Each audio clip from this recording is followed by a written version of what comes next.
وَإِذْ بَوَّأْنَا لِإِبْرَاهِيمَ مَكَانَ الْبَيْتِ، اور وہ وقت یاد کرو جب ہم نے حضرت ابراہیم کے لیے بیت اللہ کی جگہ بتا دی، ان فرشتے نے، ایک روایت میں ایک ہوا نے وہ جگہ صاف کر دی بیت اللہ کی، چونکہ سب سے پہلے سیدنا ابو البشر دادا آدم علیہ السلام نے اس کی تعمیر کی بیت اللہ کی، پھر اس کے بعد میں طوفان نوح میں اس کے نشانات ختم ہو گئے، تو حق تعالی شانہ نے فرشتے کے ذریعے یا اس ہوا کے ذریعے سیدنا حضرت ابراہیم خلیل اللہ کو اس کے نشانات بتائے، اسی کو اللہ نے ذکر فرمایا۔ تو بوانا کے معنی ارشدنا، انزلنا، حیانا،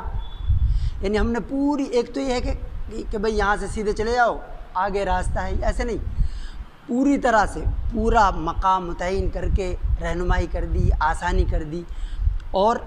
اسے بنانا اس کے لیے آسان کر دیا، محبت کا کام بتا دیا۔ وَإِذْ بَوَّأْنَا لِإِبْرَاهِيمَ، حضرت ابراہیم خلیل اللہ کے لیے ہم نے، حضرت ابراہیم آپ صلی اللہ علیہ وسلم ارشاد فرماتے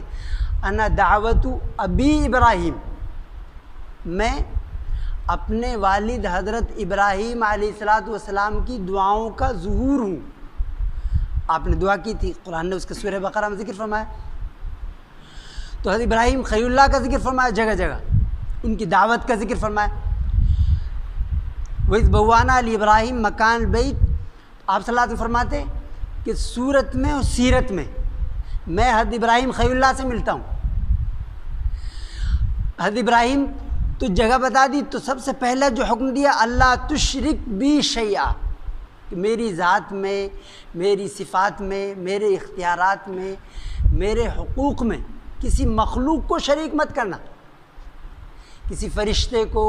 کسی نبی کو، کسی پیر فقیر کو میری ذات میں، اختیارات میں، حقوق میں شریک مت کرنا، لا تشرک بی شیئا۔ تو بیت اللہ کی تعمیر جو ہے خالص توحید پر رکھی گئی، اور رئیس الموحدین سیدنا حضرت ابراہیم خلیل اللہ ہے۔ حضرت ابراہیم خلیل اللہ کا مرتبہ آپ صلی اللہ علیہ وسلم کے بعد آتا ہے، تمام اولو العزم پیغمبروں میں آپ صلی اللہ علیہ وسلم کے بعد حضرت ابراہیم خلیل اللہ کا مرتبہ ہے۔ لا تشرک بی شیئا وطاہر بیتی للطائفین، اور یہ حکم دیا میرے گھر کو پاک رکھنا طواف کرنے والوں کے لیے۔ حج میں طواف کرتے ہیں، طواف زیارت فرض ہے، طواف افاضہ، طواف زیارت، طواف رکن اسی کا نام ہے حاجیوں کے لیے۔ طواف قدوم یہ واجب ہے آفاقی کے لیے، یعنی جو مکے سے باہر کا ہے، تو طواف کرنے والوں کے لیے تو نفلی طواف آدمی کرے۔ للطائفین، لیکن بیت اللہ کے علاوہ کسی اور جگہ کا طواف کرنا شرعاً جائز نہیں، حرام ہے۔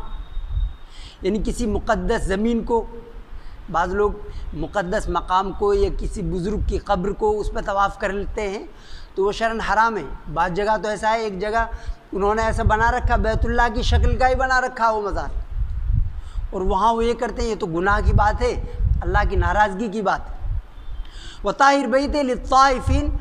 اور میرے گھر کو طواف کرنے والوں کے لیے پاک رکھنا۔ پاکی یعنی ایک تو حسی فزیکل جو دکھائی دیتی ہے ناپاکی،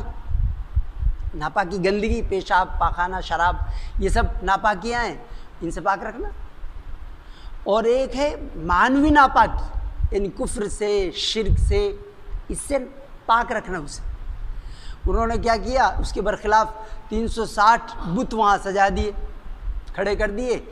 آپ صلی اللہ علیہ وسلم فتح مکہ کے موقع پر آپ نے پاک کیا ان کو، آپ نے جاء الحق وزاق الباطل ان الباطل کان زہوقا، ان کو سب کو پاک کر دیا۔ اور انہوں نے حضرت ابراہیم خلیل اللہ اور آپ کے صاحبزادے حضرت اسماعیل ذبیح اللہ، یعنی وہ دونوں اس کے معمار ہیں، انہوں نے تعمیر کی بیت اللہ کی، انہی کے ہاتھ میں وہ جوئے کے فال تیر جو تھے وہ دے رکھے تھے، ان کا جو ان کی مورتی بنا رکھی تھی۔ آپ نے فرمایا کہ ان کا ناس ہو،